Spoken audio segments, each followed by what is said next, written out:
here's something I've been wondering about a long time, why some people devoutly believe without any evidence, and why some people vehemently deny in the face of evidence or even proof. This has been a long-term quest for me. Began, as close as I can figure, in 1949 when a Sunday school teacher, whom I shall call Pat, said to my class, "We as Methodists believe." I don't recall what it was we as Methodists were supposed to believe, but I do recall being terribly incensed that she told me what I was supposed to believe, and it got me thinking about this. About a year ago, I decided that I would force myself to put all these thoughts together and come to a conclusion, and I volunteered to give this talk. And I apologize for the brightness, but I wanted to get your attention. I quickly realized that if I picked the hot button issues, we'd get bogged down in the hot button issues and we'd forget about the real point. So, but even though I am avoiding contemporary controversial issues, I apologize, but today toes will be stepped on. And if you're a person whose beliefs are solid enough that you don't wish to hear that other people believe other things, then this might not be a good talk for you. So, this is a Gron Wilson cartoon, which shows a bunch of people worshiping nothing, and it says, "Is nothing sacred?" And I'm going to tell you that for the next hour or two, nothing is sacred. So, that being said, the purpose of this presentation really is not to step on your toes, not to question your beliefs, not to make you uncomfortable, but hopefully it will make you comfortable in questioning your own beliefs. That being said, where do we start? By the way, can everybody hear okay? Okay. We can start with the human brain and the electrochemical reactions, but it's so complicated. Quite frankly, astrophysicists understand the working of the sun better than neuroscientists understand the working of mosquito brain. I'd be completely over my head, so I'm going to start not with the human brain, but with the human, whom I shall call Pat. You'll notice that Pat is carefully chosen to be androgynous for reasons that will become apparent shortly. So, that being said, let's get started, and let's start with Carl Linnaeus, whom you may know devised the system for naming biological species. He's the father of modern taxonomy. His system is still in use today. He's the person responsible for naming us Homo sapiens. Here's a picture of our representative in front there and some of the other Homo species which have inhabited the planet over time. Homo sapiens means wise man in Latin, and that's where I have a bone to pick with old Carl, because I'm not so sure we're really wise. Maybe we are just clever. And I'm going to propose a test by which we can determine whether we are wise or clever. Let's take a situation which we'll call X and see what the clever person would do and what the wise person would do. Okay, situation. Leader comes to his people and says, "We have to go to war." The clever person says, "Whoa, then we shall have to train and equip a large army." And the wise person says, "Do we really have to go to war? And are the benefits likely to outweigh the costs?" A little later, the leader comes back and says, "Now we must go to war with these other nations." And the clever person says, "We need, in that case, newer, more powerful, more deadly weapons." And the wise person says, "Can we really beat all those nations? And what are the consequences if we fail?" And the leader comes back a third time and said, "You know those people, the ones who've caused all our problems? We have to get rid of those problems." And the clever person says, "Ooh, then we shall need efficient methods to dispose of this problem and maybe keep it clandestine for those who don't understand." And the wise person says, "Are those folks really the source of our problems? And what about our souls if we do this? Well, you probably recognize that I'm talking about Nazi Germany, and we know which side they came down on. Let's go to a more contemporary person, Professor Richard Thaler. He won a Nobel Prize for economics last year. And what was the argument which won him this prize? Well, he said, to truly understand economics, you must realize that people often act irrationally and against their own best interests. Huh. Irrationally against their own best interests. Who'd have thunk? For this, he won a Nobel Prize.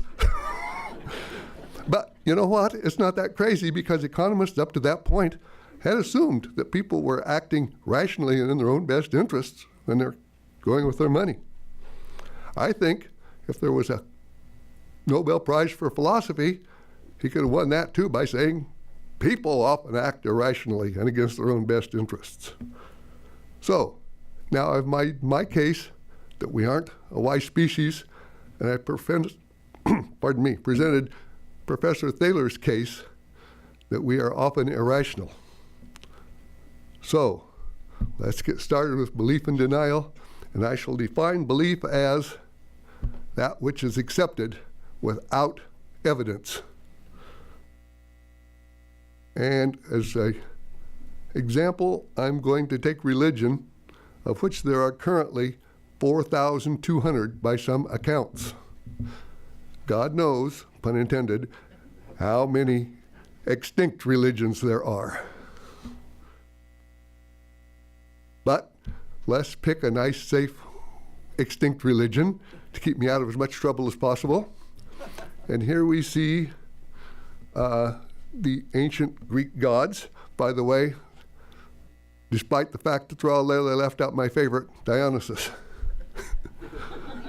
Now,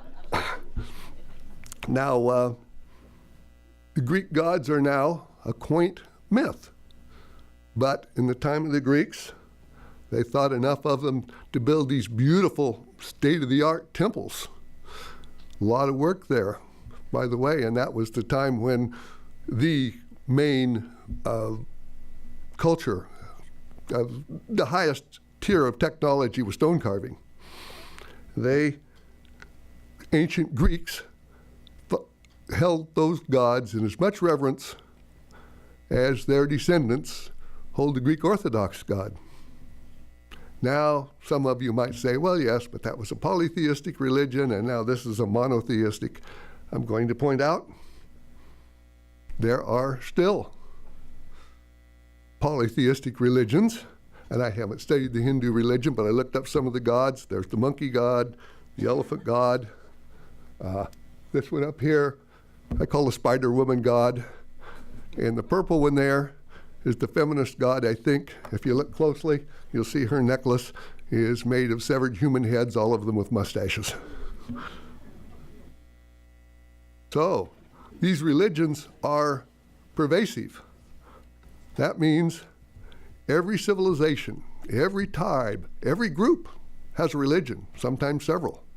Or at least, so I thought until very recently, when I read that none other than Charles Darwin said the natives of Terra del Fuego had no religion.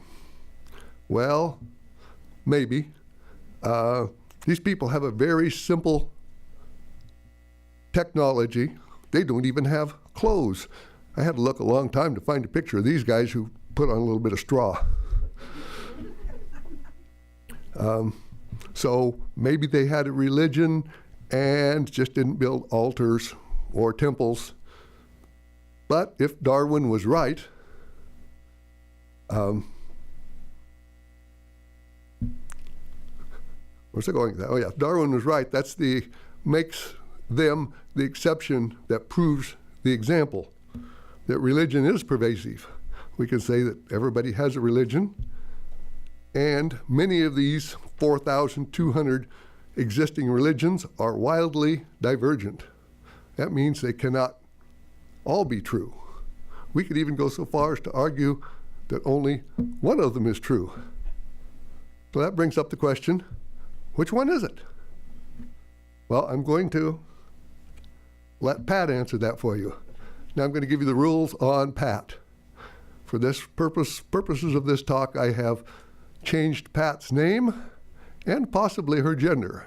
But rest assured that Pat really exists, and in a freewheeling discussion on the one and true religion, which I happen to be party to, Pat said, well, I believe mine is the true religion, otherwise I would not belong to it. To which she was questioned, challenged, well, I believe that you are a member of that religion because you were born into it and never had reason to change. Says Pat, that's not true. So the questioner says, well, are your parents a member of that religion? Oh, certainly. And did they take you when you were young? Oh, very definitely. And have you ever had reason to change? Oh, certainly not. Well, then you were born into that religion and never had reason to change, to which Pat answered, that's not true. This circular argument made about 3 revolutions before the questioner gave up.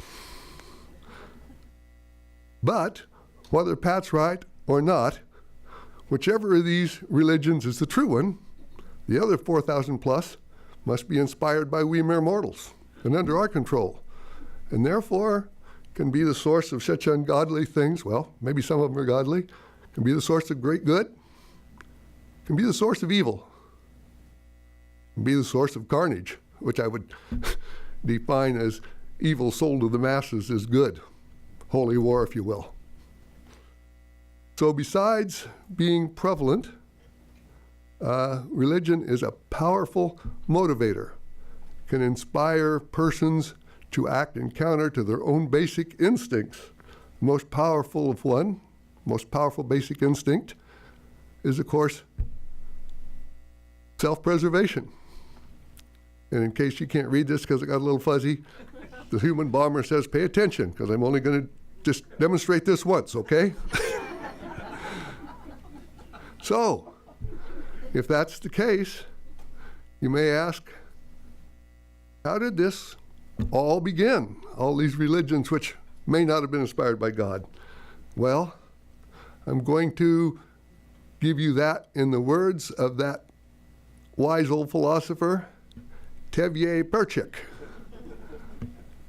And Tevye said, getting ahead of myself. Tevye said, how did this all begin? I will tell you. I don't know. But consider this. Before there was television, by the way, something changed here. These things look different. See, I don't know why they changed on this screen, but they did. Anyway, before there was television, or even radio, or even books, there were stories told around the campfire.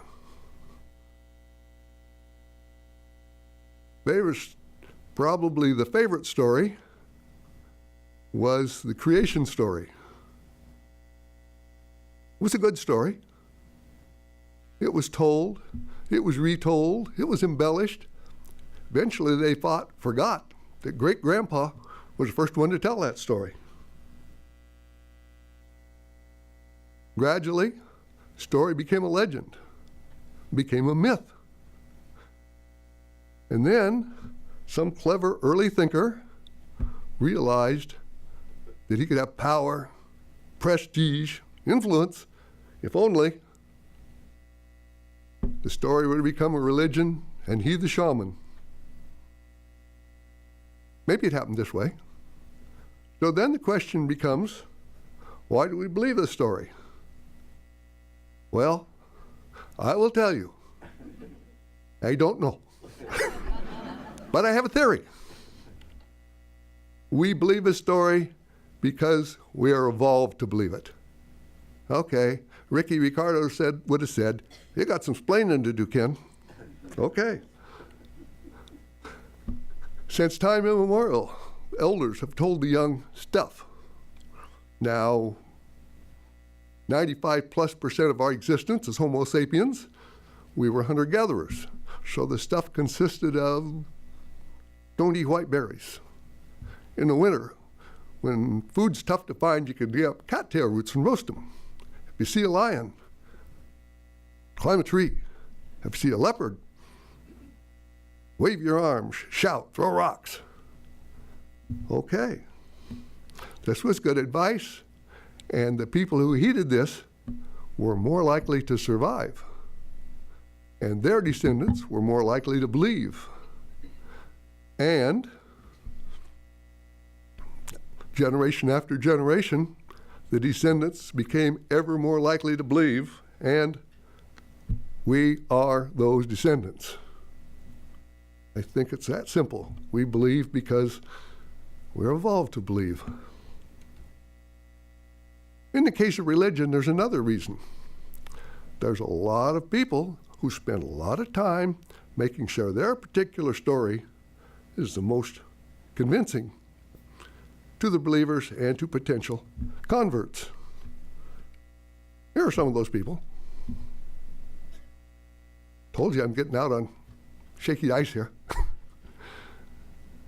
And not only do those people make their story good, but they demonize the opposition. You know, those people are going to hell. I'm not necessarily talking about a church in rural Arkansas 150 years ago. Last August, 2 months ago, I heard a mainline religious leader on a nationally broadcast news program say other congregations are leading, other leaders, religions are leading their congregations to hell. Now, to be fair, he didn't start off to say this. He was being questioned why he could tell his followers to do X when it went against their religion, their precepts of their religion. To which he answered, change the subject. Look at Y, look how bad Y is. He didn't tell us why Y was bad. And the questioner brought him back, yes, but we're talking about X and how you have brought your leaders to believe and follow X. How can you do that? It's against your precepts. He said, look at Z, look how bad Z is. Once again, he didn't tell us how bad Z was. And the questioner brought him back. And the third time he brought out the big guns. And he said, and look at the other religions who are leading their congregations to hell. On national radio, probably international.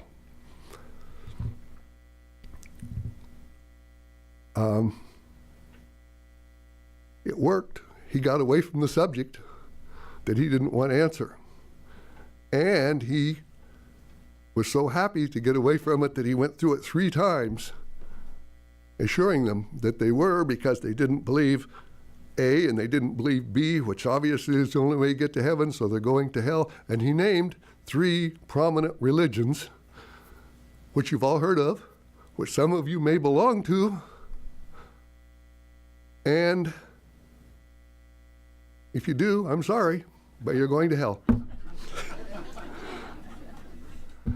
They also, those people have spent some time, at least in the past, suppressing conflicting ideas. Most famous of that, of course, was Copernicus' idea that maybe the Earth isn't the center of everything. Well, it needed to be the center of everything because if God created Earth specifically for Homo sapiens, then it must be the center of everything, and to believe otherwise is blasphemy. But now we know it isn't the center of anything except for, such earth-based things as Homo sapiens and wombats. They think they wasted their time because the people haven't reasoned this out. And they still think, the ones who believe that God created the earth specifically for us. So I passed over it. Let's get back to which one is the true religion.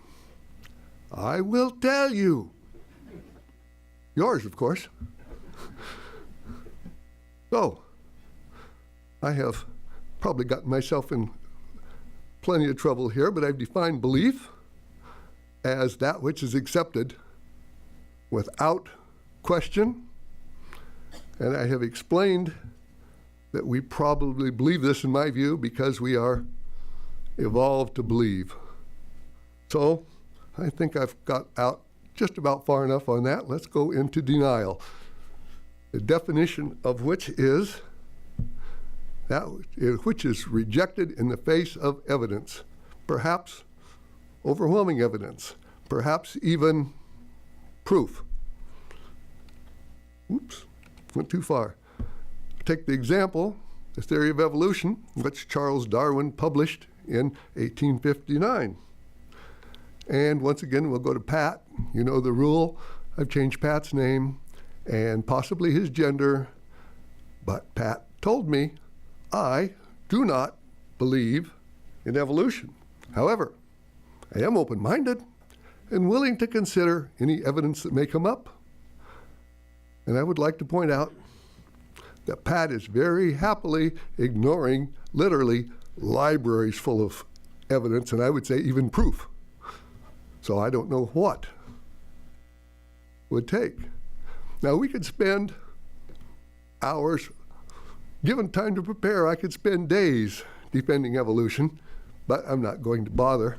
But I'm going to point out, spend a few minutes, if you'll bear with me, showing how evolution fits into the jigsaw puzzle of science, starting with biology. Evolution has become the cornerstone of biology. It's in all the texts, except in certain states where evolution doesn't apply. Chemistry. In 1950s, Crick and Watson determined the structure of DNA, which can be used to determine, chemically, show how that the traits of the two parents end up in the offspring. It also can show how evolution can take place, if survival of the fittest sort of thing. And they all fit nicely together, these sciences. They all work together. Let's take paleontology. That's the study of dead organisms through their fossil remains. This was a problem for a while because a lot of these creatures were extinct, and if creatures went extinct, that shows that God's plan wasn't perfect. Well, we all know now that creatures do go extinct because it's happened in our recorded history, many of them at our hands, like the passenger pigeon and almost the American buffalo. Geology. Well, in the early days of geology, paleontology played a big role in dating because, well, if that structure over there and that strata over there contained the same fossil, then they must have existed about the same time. It was very important dating system. Archaeology is essentially paleontology based on artifacts instead of fossils. And they all fit together in the strata, the geological strata of the time. Let's go to physics. How does that match up? Well, as a physicist got good enough to understand fluorescence and nuclear decay, it was realized that those could be dating systems.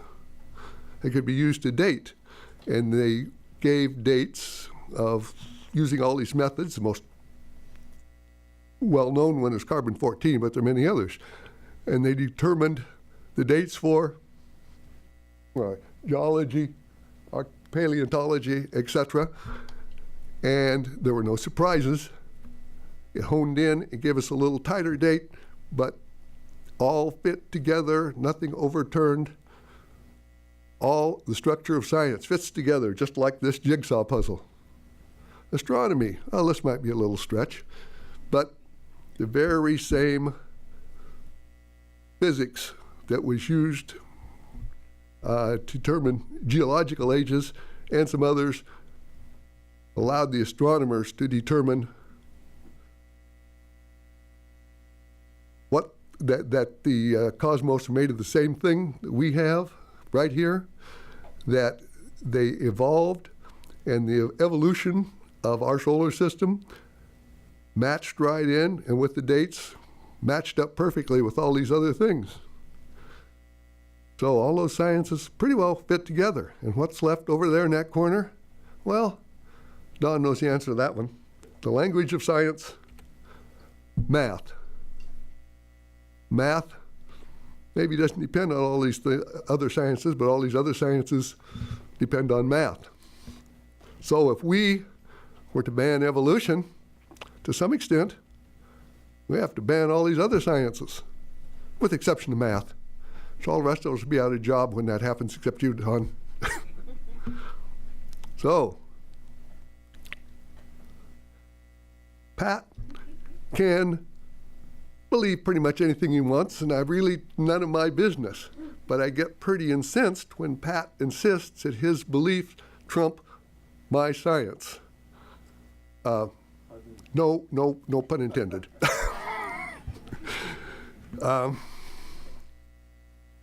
This one actually says science has been canceled, but I choose to change it. And if you were to go to Pat and offer to give a biology lecture from his pulpit or a evolution talk to his Sunday school, he would be horrified. And he was when I asked if I could do that. But that didn't stop him from saying that he had a perfect right to dictate what was in the biology books. So if you find this humorous or ironic, it's because it just doesn't happen. So let's look at a few things that people said about evolution. This one's kind of humorous. The wife of the Bishop of Worcester is supposed to say, "Let us hope that the descent of species and man is not true. But if it is, let us pray it does not become widely known." Well, think about that. If it's true, let us pray it does not become widely known. Let us suppress it. We're going to suppress the truth. Now, to be fair, there's no scientific evidence that the good bishop's wife actually said this. But it's not so far from something that was said by Pat. Once again, Pat's a real person. I didn't actually know this Pat, but I knew her biology teacher. And she said, "I can't study biology. It might destroy my faith." Well, that's not so far from, "Let us pray it does not become widely known." Now, I could rephrase that and say, "My mind's made up. Don't confuse me with facts."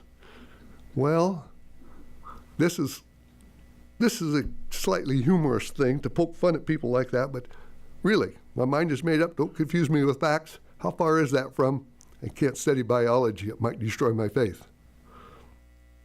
And let's go to this one. Another Pat who really said, when confronted with facts, "I can't talk with you anymore. You're confusing me." How far is that from, "Don't confuse me with facts"? Now, go to some people who's been a little more open-minded. Aldous Huxley claimed facts do not exist.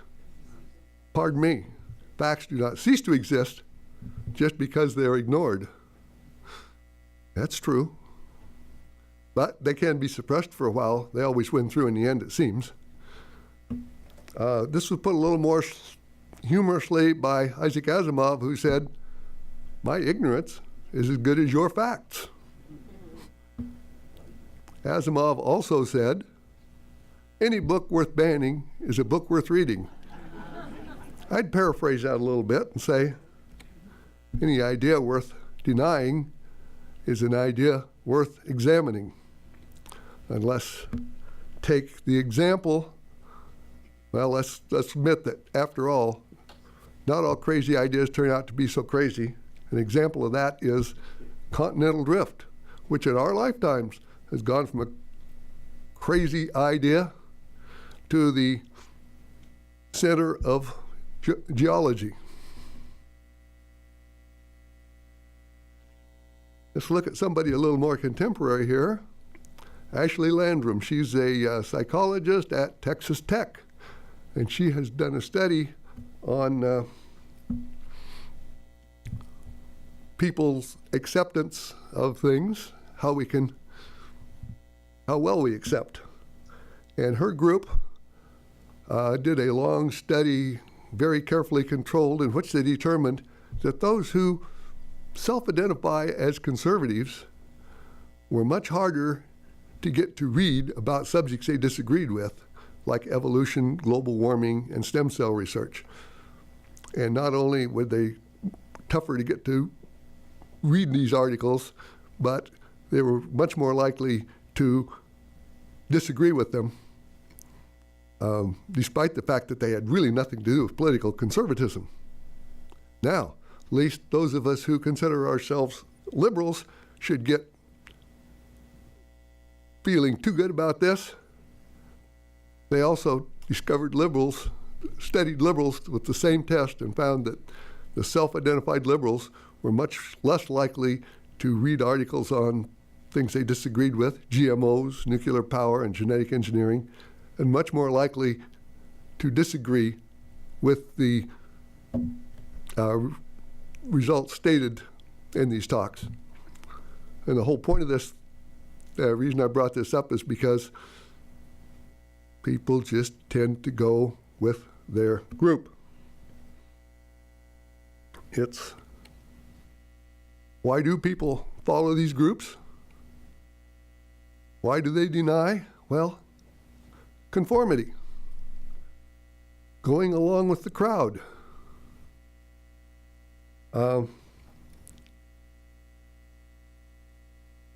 They conform because nonconformity is uncomfortable, may even be hazardous. We all have heard of cases, other times, other places where people would be in severe trouble if they belonged to the wrong religious group or the wrong sexual orientation or spouted the wrong political philosophy. So you know what? I put down here that this is time for a break, but it's a little early yet, so I'll just go on for a while. So, conformity can also be called tribalism. Tribalism can explain why people deny or believe. And the tribes don't just consist of maybe the Cherokees or the Watusis, but it can be your church, your religion, family, race, ethnicity, geographic region. That's a big one in our country. But some places, whole countries become geographic regions. Your political party, your occupation, there are a lot of them. But tribalism is a big thing, and tribalism says, the point of tribalism is I must believe as my tribe does, I must deny as my group does. And as an example, let's take politics. And to keep me out of trouble, let's take one we can all agree on, the thoroughly derided Nazism. Nobody will claim to follow the Nazis anymore except a few people who have been either learned to keep their mouths shut or been completely shunted out of society. But nevertheless, due to tribalism, 90 million Germans pledged allegiance to this man, this Nazi. Now let's digress for just a minute and look at the evolution of humanity, of Homo sapiens, and you see that rather perfect specimen representing us on the right and all the pre-humans. So what's the difference between the guy on the right and all those other animals? Well, we all know that, the big brain. And we've used that brain to slowly, fitfully, some cases painfully, build a veneer of civilized humanity. But we're still basically animals who have built a civilization that we're following. But to some degree, because of the civilized humanity, we have done all these things that we now consider humane. We banned human sacrifice and outlawed murder and given up slavery and recognized that women and minorities have rights, and we've forbidden genocide, and the list can go on. But it is a veneer, and it can crack, and it can peel, and it can even flake away, and that's what happened when 90 million Germans followed this Nazi into the depths of human depravity. Some people claim that maybe they did this just out of fear. They just had to follow along because, well, maybe something bad would happen to them if they didn't. Now let's examine the Germans of the 1940s. We're talking about the people who, after Stalingrad, marched into the Russian meat grinder. We're talking about the people who, after the breakout at Normandy, tried to stand in the way of the Allied juggernaut, horribly outgunned and without air cover. We're talking about the people who, in the last year of the war, went out in the U-boats when their chance of returning on any given mission was 1 in 2. Talking about the people who, in the last months, went up in the Luftwaffe to do battle, outnumbered 10 to 1. And I ask you, are these the people who were afraid to do the right thing?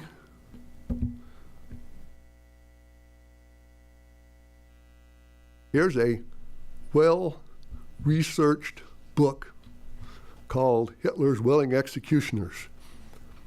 And the author points out that of all the terrible things the Germans were asked to do, and we all know about them now, very few refused. And of the ones that did, they were just reassigned. No, they did it out of tribalism, not fear. Here's another book.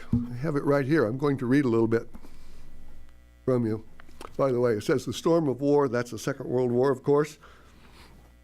And this page says, talking about Nazi Germany here at this point, there was a huge number of quite complex psychological reasons why ordinary people allowed themselves to become mass murderers.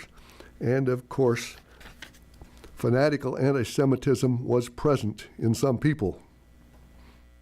Most of these reasons, wartime brutalization, societal segmentation, careerism, sheer routine, the desire for conformity, a macho ethos, and so on, do not end at the physical or historical borders of Nazi Germany.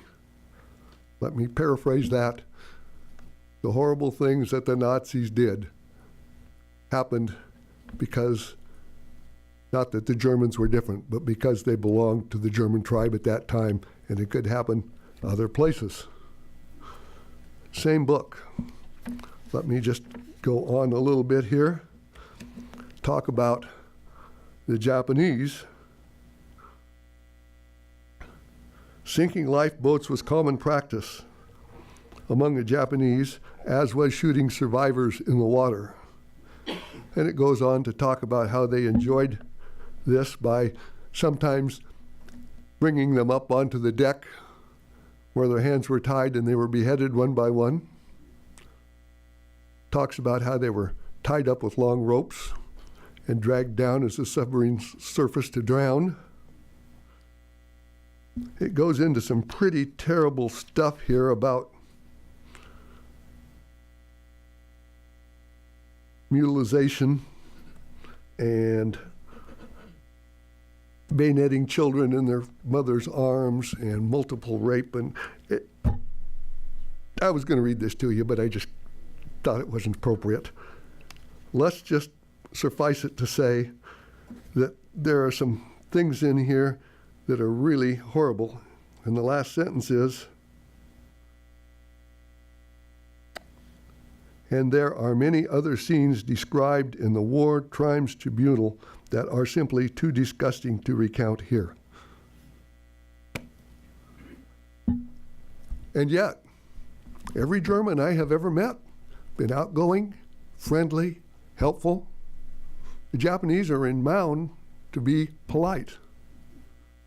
They're 1 to 3 generations removed from the people that did these horrible things. They're not genetically any different. All that's changed is their tribe has a different outlook now. If you think I'm picking on our enemies, this guy's an American. He had a part in the 1957 Mountain Meadows Massacre, and he was executed for it. He was probably a scapegoat because there were at least 100, probably several hundred people involved. They were ordered by their leader to stop and wipe out a certain wagon train. And they attacked this wagon train under the guise of being Indians and besieged it for 5 days. And not getting anywhere, they then went in and made a pact with these people, said they would save them from the Indians under the conditions that they would lay down their arms and march out under an armed guard. And as they were marching out, after the order, "Gentlemen, do your duty," the armed guards turned and shot the people that they were escorting. Men, women, and children, 120, right down to the age where it was thought that they were too young to remember. They miscalculated. Some of those kids did remember. And when the word came out, this guy was made the scapegoat. Not that he was innocent, he was guilty of sin, and he admitted it. He said he was ordered to do this, and his job was to follow along with the wagon carrying the wounded and shoot the wounded. So, I'm sorry this is getting heavy, but there we go. And if you think this is a long time ago, let's go a little sooner. Here's something we all remember. My Lai, where our boys, American GIs, went through several villages, which have collectively been known as My Lai, and killed like 500 Vietnamese. And there were cases of rape and mutilation. And why did they do this? Because they were ordered to by this man, Lieutenant William Cowley. Now there was a hero in this incident. His name was Hugh Thomas.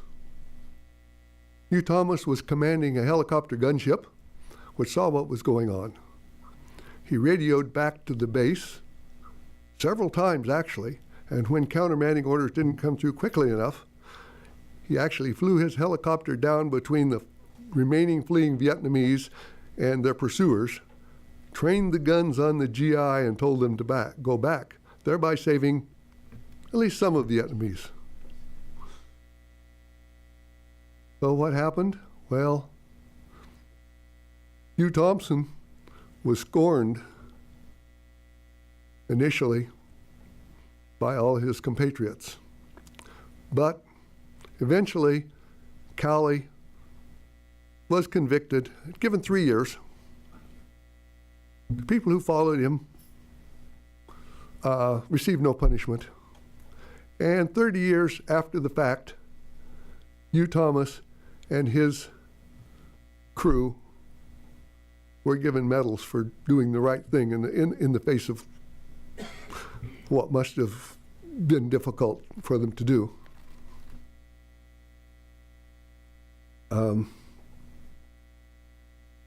Just do a little private soul searching here. God forbid, if any of us were to find ourselves in the same situation, would we follow Cowley's orders? If you think you know the answer to that, Imagine you were 19, frightened to death, and trained and expected to obey orders.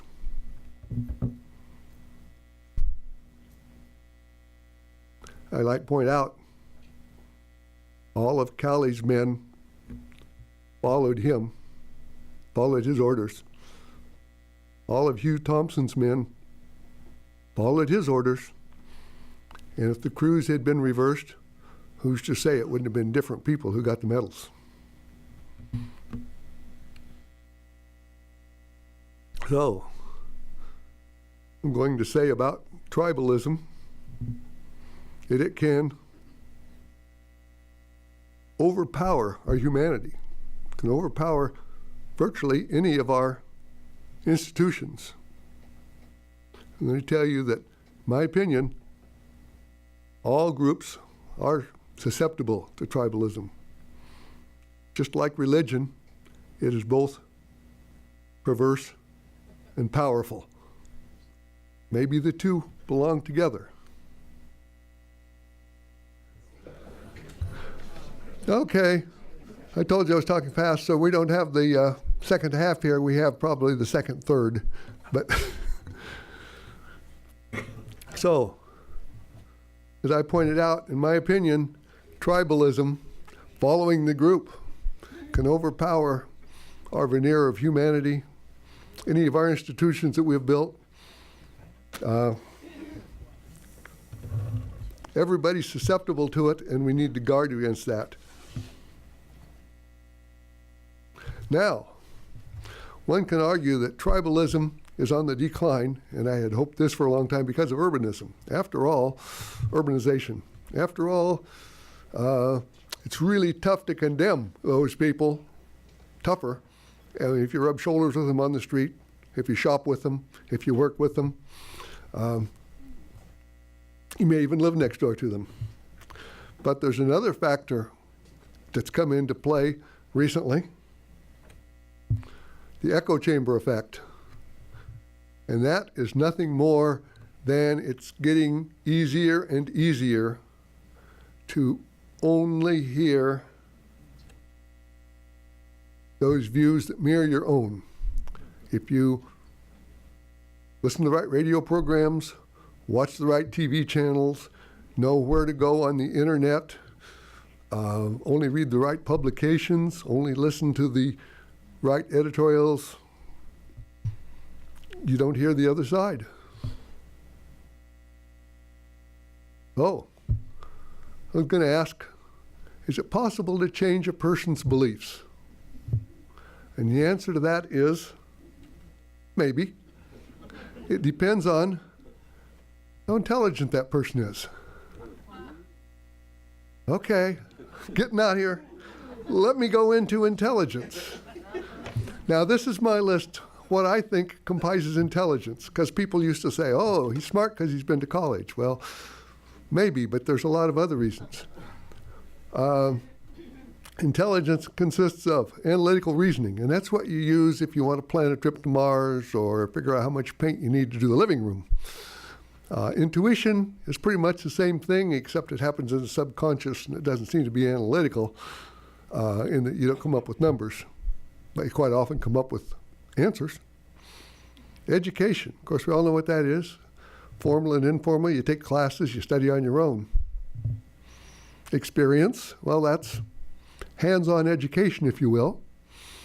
And, of course, the older you get, the more experience you have. But the quality of your experience is something, too. For instance, if you travel to Bulgaria or build habitats for Habitat Humanity, that's probably a lot better experience than if you watch reruns of Gilligan's Island.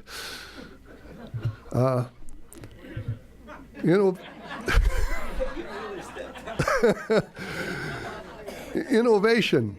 Innovative ability means a person's capability of taking something they've learned and adding just a little bit to it, or taking two things they've learned and putting together to make a third thing. Memory. Well, that's self-evident. The more of these things that you remember from your education experience, the better off you are. curiosity. Probably every discovery in human history started with, I wonder. Critical thinking. That's pretty important. That's being willing to question what you are told. Even tougher is mental flexibility. I haven't come up with a better term than that. That's being able to change your own beliefs in face of a powerful argument or a new fact. Charisma, I keep adding to this list and taking off, but it's very important to politicians, salespersons, anybody who wants to convince somebody else, anybody who'd like to start an affair. And we were talking about convincing people. Anybody who's short in some combination of these three, curiosity, critical thinking, mental flexibility, it's going to be very tough to change their mind. And no matter how good your argument is, you might reach the ultimate block, which goes something like, la, la, la, la, la, la, la.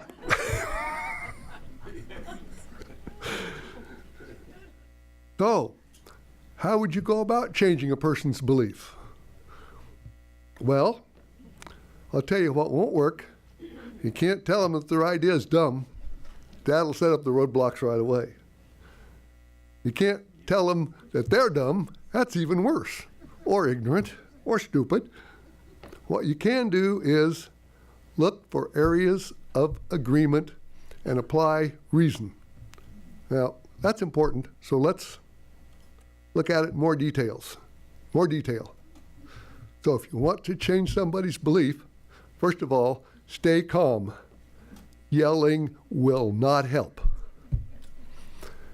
Be reasonable. Now, you may think the person that's arguing against you is unreasonable, but you cannot counter an unreasonable argument with another unreasonable argument. Look for areas of agreement. This is a good place to start. If you can find some place, some basic level where you agree with this person and build on that. It's tough to do, but it might work. Apply logic. Once again, people may reject logic. Some people may reject logic. Everybody will reject the illogical. Focus on the positive. You're much more likely to get the people on your side if you say, if we work together, we can change this for the better, than you are to say, if you continue that, you're going to screw it all up. And hope for the best. And the reason that is because once most people have staked out a belief, they are reluctant to change. That's admitting error. Maybe that's getting away from their tribe. And if you get to the la la la la point, you've lost. So is it possible to change society's beliefs? The answer is yes, but only very slowly. It requires some catastrophic action or changing people's minds one at a time until a tipping point is reached. There have been places in our society where things looked like they were changing fast. Civil rights of 1965 or thereabouts, it looked like it changed fast, but it had been building slowly like the bell-shaped curve for decades, maybe since the Civil War. And when it reached the other side, when it reached the tipping point, 51%, changed quick, and then the other people were much more likely to change.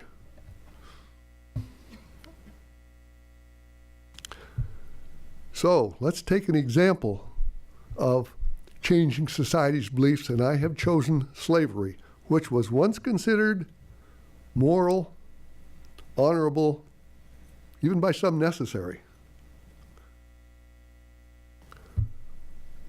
This was probably the end of civilized discussion on on slavery. And this was an artist's rendition of Representative Preston Brooks, a Democrat from South Carolina, beating Representative Charles Sumner, a Republican from Massachusetts, on the floor of the Senate with his cane, which he broke, over Sumner's head. Sumner's offense was that he gave a speech the day before in which he said slavery was immoral. And Brooks cogitated on that all night, and he came in while Sumner was writing at his desk and started beating him with his cane. Now, there's a lot in this picture that happened there. Look at, let's see. Okay. I can't see it from here, but look at the guy on the left who looks horrified in the background. Well, they were the people who saw this happening and wanted to stop it. Now you see two people back there with huge grins on their faces. Well, they represent the people who wanted this guy to be punished for his terrible sin of suggesting that slavery was immoral. And you see the fellows over there with their hands up? Well, they represent the people who said, no, let them be, let them be. They did break through and brought this fight up, which probably saved Sumner's life, but he was brain damaged and never really recovered. 5 years later, we had the Civil War, which was one of those catastrophic things which changed. And slavery was something, both of those. People had been slowly building one at a time, changing their minds about slavery. But it took the cataclysmic event of the Civil War, which caused more casualties, more American casualties than every other war we've been in combined, from the American Revolution to the Second Gulf War. And there are some who, well, let me get going here. Let's talk a little bit about slavery. And our modern notion of slavery kind of fits in with this picture, you know. Blacks captured in Africa, shipped off to work as slaves. Well, they weren't always blacks. You know, anybody could have been a slave in times prior. And in Rome, for instance, there were many slaves, and they were of all races, all creeds, all religions. Modern slavery, as we know it, came about as a historic happenstance due to the fact that some powerful African chieftains found out they could make money by capturing people from a neighboring tribe and selling them to Arab traders, who could make money by marching them to the coast and selling them to shippers who made money because their ships never had to sail empty. Slaves out of Africa, spices out of the Orient, manufactured goods from Europe, rum and sugar from the Americas. So the ships were never empty, so the shippers made money. And of course, the slaveholders made money because slaves were cheaper than hired help. So I just wanted to point out that our modern view of slavery is perhaps a little skewed as to the way it really took place. And there's another Pat who actually told me the Civil War was not about slavery. If you believe that, you are just ignorant. Well, of course, my defenses went up when I was told I was ignorant. But my opinion, the Civil War was about slavery, and no amount of belittling my education is going to change that. And let's talk about slavery, because we think that slavery ended in 1865 with the Civil War. Well, it had been outlawed in Europe since 1805, plus or minus, because it took a little while to go across the whole continent. Of course, in the United States, 1865, but it hung on in Brazil until 1890. China, till 1910. Saudi Arabia, get this one, 1965. In the Sudan, still going on. Society changes slowly. So I'm going to wrap this up a little bit here and tell you what I've covered today. And I come to the conclusion that we believe or deny because of evolution. We are evolved to believe. And because of tribalism, we want to belong. Now think about that for a minute. Evolved to believe, want to belong, believe, belong. Belong because we believe. They mesh together. They become two sides of the same coin.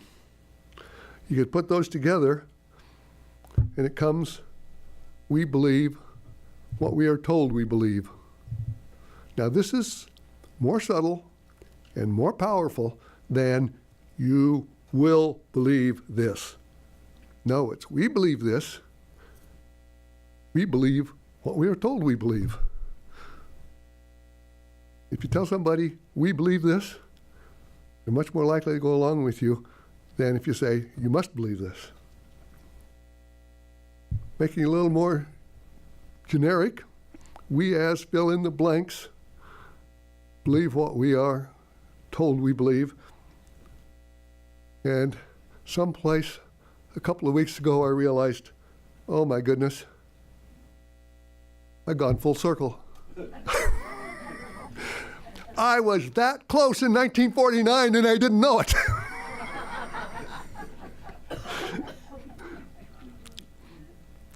So let me conclude this, and I'm sorry we're early, but we'll have a lot of time for questions and answers or lunch. Take your pick. So I've come to the conclusion personally that we are not a wise or rational species. But we as individuals can be, if we retain curiosity, and if we employ logic and reason, and especially if we question what we are told. And the hardest part, question your own beliefs. Let me reiterate that. We can be wise if we remain curious, be reasonable, be logical, question what we are told, and examine our own beliefs. Oh, and please remember, the purpose of this presentation was not to question or challenge your beliefs, but to encourage you to challenge them. So, questions?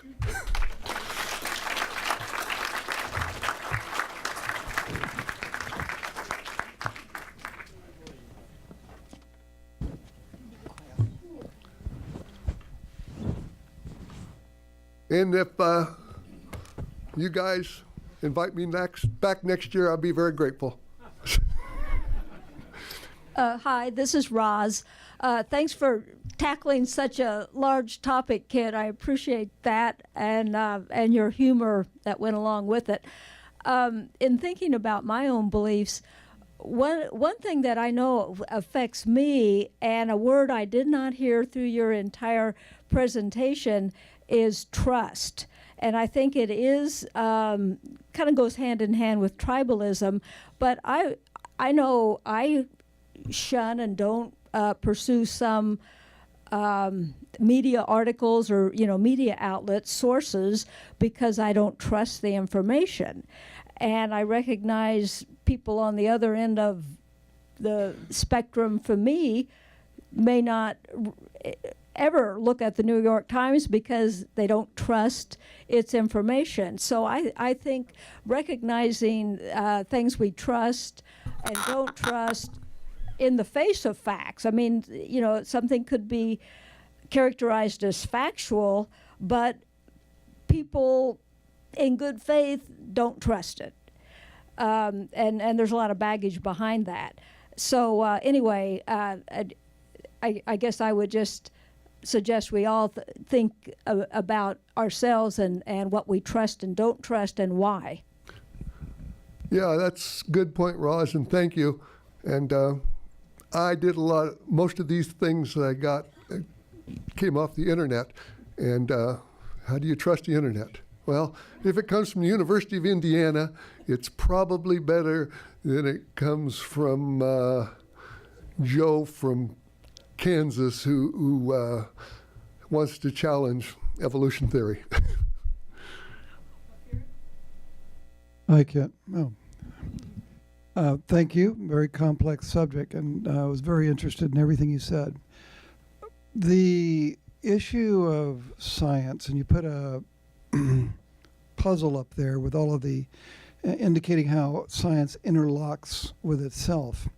However, for most of us, and I would venture to go further and say, even for scientists among us, we do not have the evidence or the methodology or the training to judge the conclusions of the science. Even if you're a biologist, you may not be an evolutionary biologist. And even if you're an evolutionist, a believer in evolution, you may not have all the data, but you tend to believe. So I guess I'm going to segue for a moment from Roz Chirac's point. There's trust, and we trust a lot of things, and we have reasons for that trust. But once we trust, we tend to agree with a lot of what the trustworthy source provides us. How do you respond to the idea that, in fact, many people believe in science, but they cannot prove science? They don't have the factual evidence to support the conclusions of science, etc. How I respond to that? Well, I've never been to Tokyo, Japan, but I believe it's there because I've heard it from many different sources, and none of them have any real reason to lie to me. And it's the same way with, let's say, evolution, that 99% of biologists believe it, and they have written a lot of articles, some of which I've read, many of which I have not, but you learn which sources can be trusted, or you go to the sources that you trust because they say the same thing you want. So I don't know if I answered your question, but that's kind of my view. And I hope, we're kind of a tribe here. Look at us. We're all elderly. We're all highly educated for the most part. Oh, I wasn't going to say that.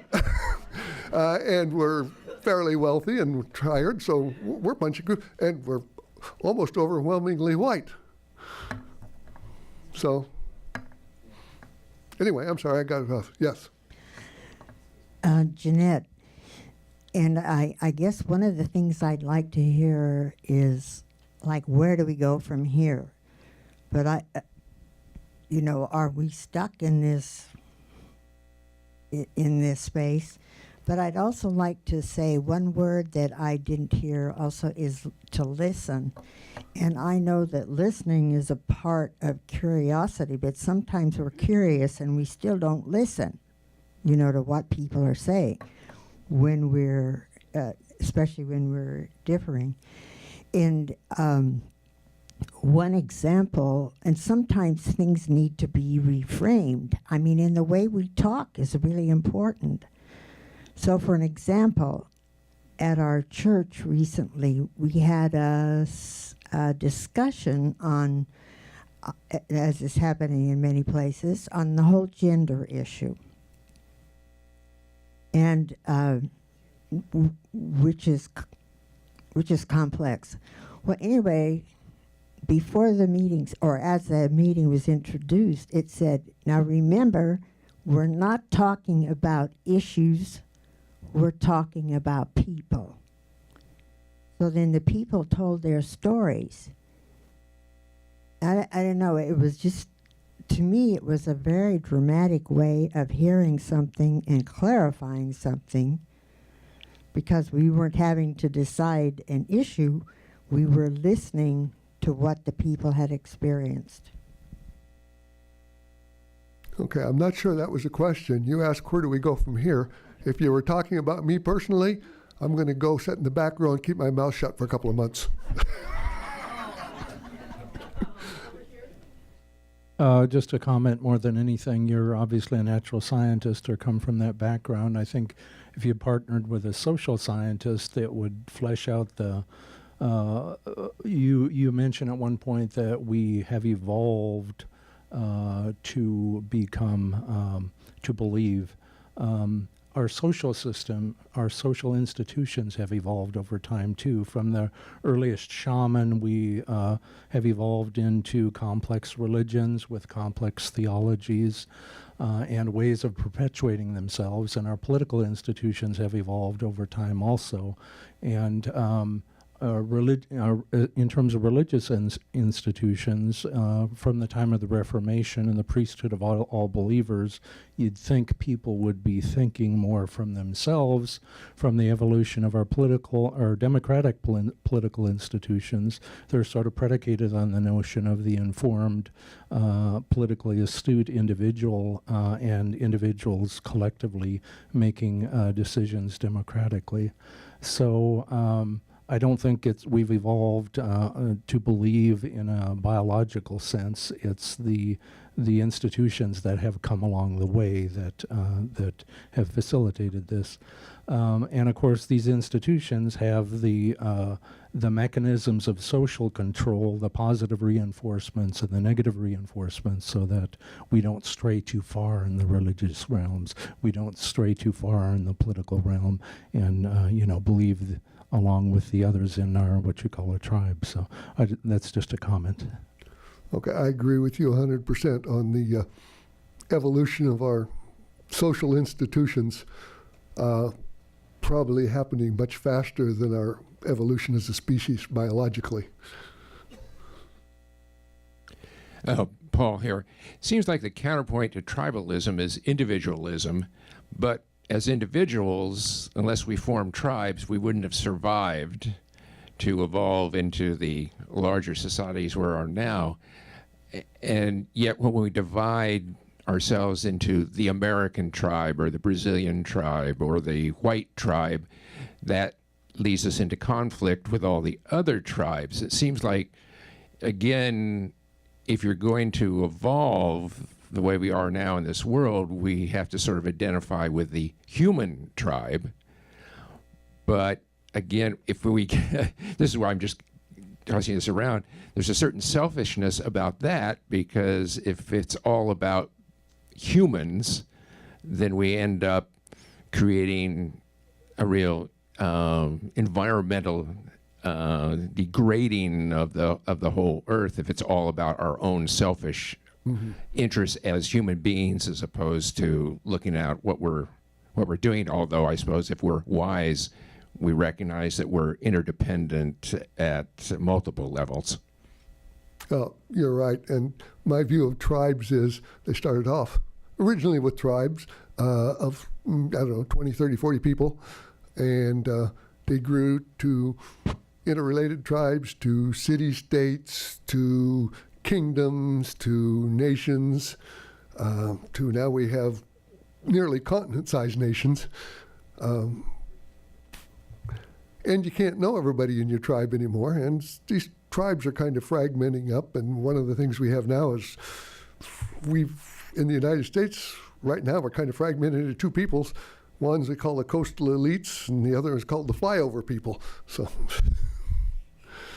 I'd like to say that when your opening comment and your closing about what your Sunday school teacher said made me smile, because when I first went to work as the organist and choir director at First Methodist a few blocks from here, having worked for Lutherans, which is where I grew up for more than 40 years before that, and I told my mom, man, I've never seen a group of people who are so warm and friendly, and they listen to the postlude, and they're so wonderful. And my mother said, and this is so ironic to put it in premise, she said, well, you can work there, that's fine, but don't join that church. Those people don't believe in anything. Those people. those people.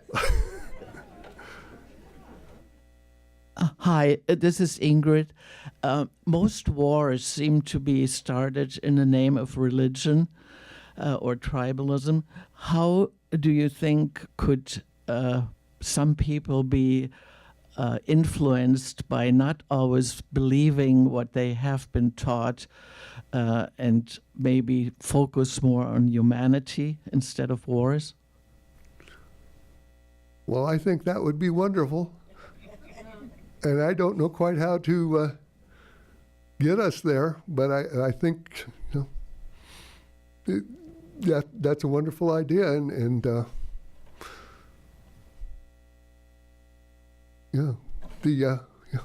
I will tell you how to do that. I don't know.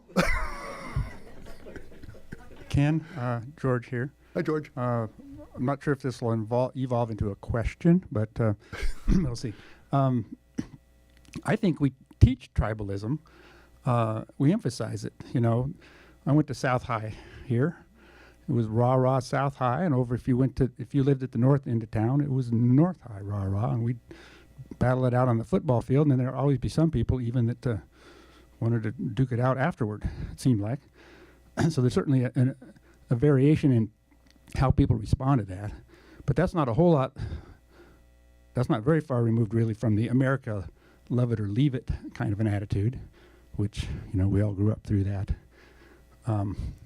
I've been spending a lot of time with 2-year-olds lately, and you've gotten me thinking about that, because quite often, you know, you were trying to get something rolling with them, and they'll just stop and say, you'll tell them something, and they say, why? They'll just look at you with these incredibly innocent eyes, why?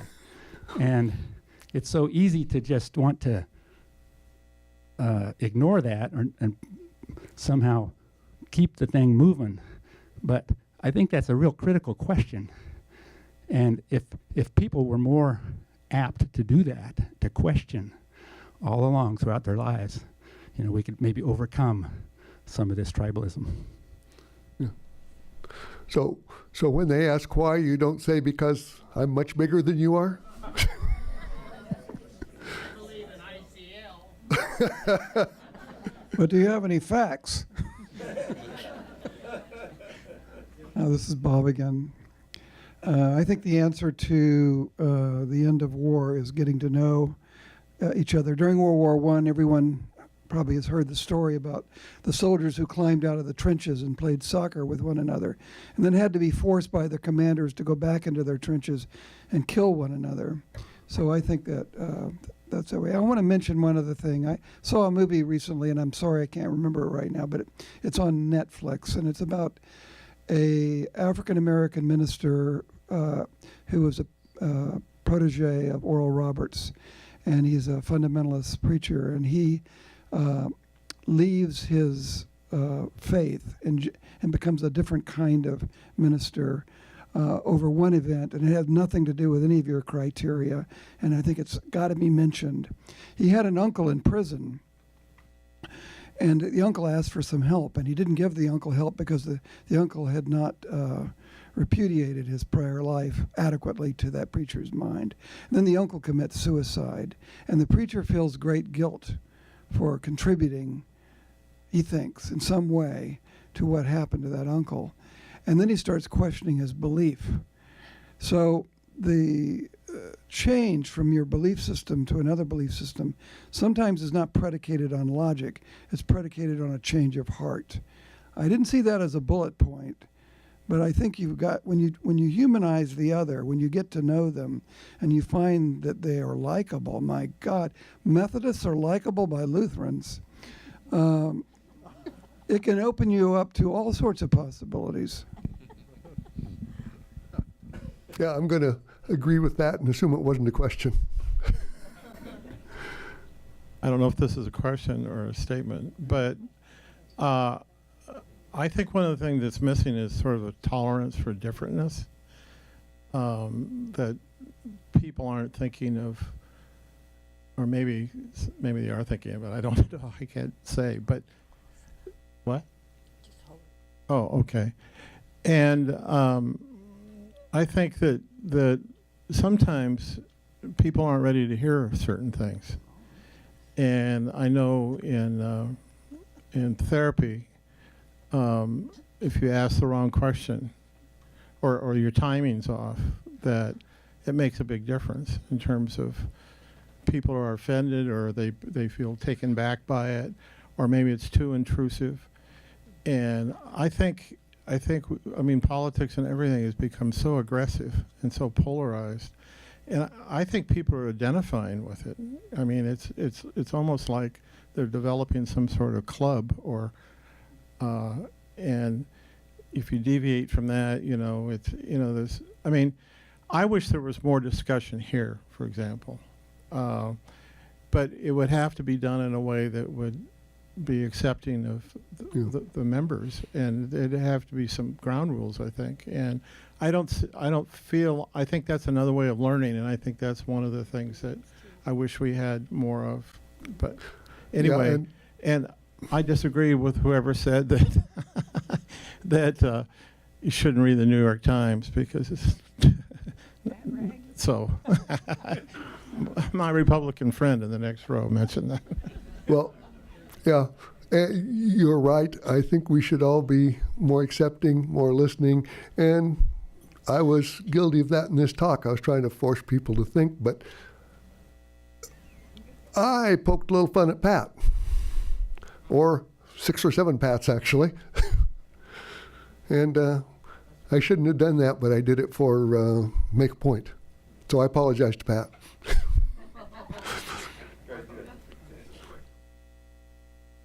I think that in our premise as we become members of this group, it's stressed that our conversation should always be civil. I don't know whether we have time for. It's nice to have this length of time to exchange ideas, but it's partly the ideas that the plan is that we have presentations. But I disagree that we aren't civil. At least I hope that's we can. Anyway, yeah. Hi, this is Lester. Would recommend, if you have the patience and time, reading a book called Sapiens, which really deals with the issue that most of these institutions and beliefs are myths that are developed by people. Everything from the religious idea of a God or a political idea of a government and laws, so that we tend to live in a world of myths, and we are taught to believe them. And I think that's the point you were making. Through evolution, we've learned and continue to learn to believe in myths. Hi, I'm up here in the back. Oh, Cassia. I think the other side of curiosity is apathy. And I think apathy in general arises from a number of different factors, going all the way back to your early discussion about the formation of groups of small groups. And I think those small groups are formed primarily for security purposes. So the person who's the strongest has the right to tell everybody else what to do in order to protect the group as a whole. And then that expands, as you pointed out, ultimately into kingdoms and so forth. But what one of the results is that if you are not the leader, the strong person who's bringing in the food, who's making life secure for everybody else, you can sit back and you can let somebody else make all those decisions. You don't have to think about what needs to happen next to make your neighbor secure or you secure, because somebody else is doing that. And ultimately that leads to a habit of the leader is always right, the government is always right, whatever sources I trust is always right, and it leads to this intellectual apathy and lack of critical thinking that you pointed out. And I think that's very dangerous, and I think that may be one reason why we have, a supposed split in the country right now with people who are more economically secure or more secure in their belief that the government will make them secure, as opposed to everybody else who's terrified that we're heading in the wrong direction. Well, I agree with you on apathy, but I don't see too much point I don't see too much apathy going on in our country right now. It's more fisticuffs. Ken, your presentation reminded me of a book I read a long time ago. I probably am going to mess up the story, but it's by Fyodor Dostoevsky, and it's called The Brothers Karamazov. And in the middle of that book, there's a chapter called The Grand Inquisitor, and it's during the period of Inquisition where the church is incredibly, they've got a stronghold on the people, and they have to obey the constraints of the church. And Christ comes down to earth. And the Grand Inquisitor throws him in jail because Christ came to earth to free the people from these constraints of the church. And the Grand Inquisitor said, no, these people need to be under the constraints of the church. Yeah.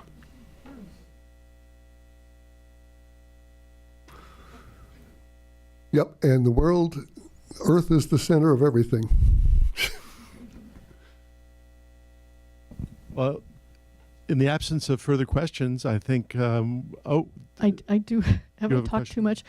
Did anybody else hear a talk, of course, on NPR about discoveries tracing where the Cro-Magnon man went as opposed to where Neanderthals were found? And they often lived in the same general region, but the Neanderthals stayed in that region, and then there was evidence that Cro-Magnons had gone elsewhere. So one of the reasons, maybe the bigger brain, but we also, the people that we ended up being, had curiosity, but the Neanderthals didn't. They just stayed right where they were. Sort of, I thought it was just amazing. And if I got that all wrong, please do tell me sometime.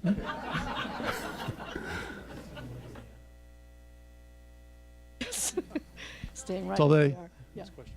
Sorry. Well, while we're waiting for the microphone to get up there, I want to thank you all for sitting and listening attentively and not throwing any tomatoes or anything. Okay. I wasn't going to do this, but I guess I'll do it. I think that for this group to realize that what you have in America is a tribe, and that tribe makes you feel good. And you celebrate every year or every 6 months things that make you feel good, like founding fathers, celebrating recently the covered wagons coming across, and over and over and over again I hear it. And I think that you should realize that there are people who that hurts very much, and that your tribe does it to make yourselves feel good. Thank you. It's very, very important to know that. All right, with that, I think we're going to take a break.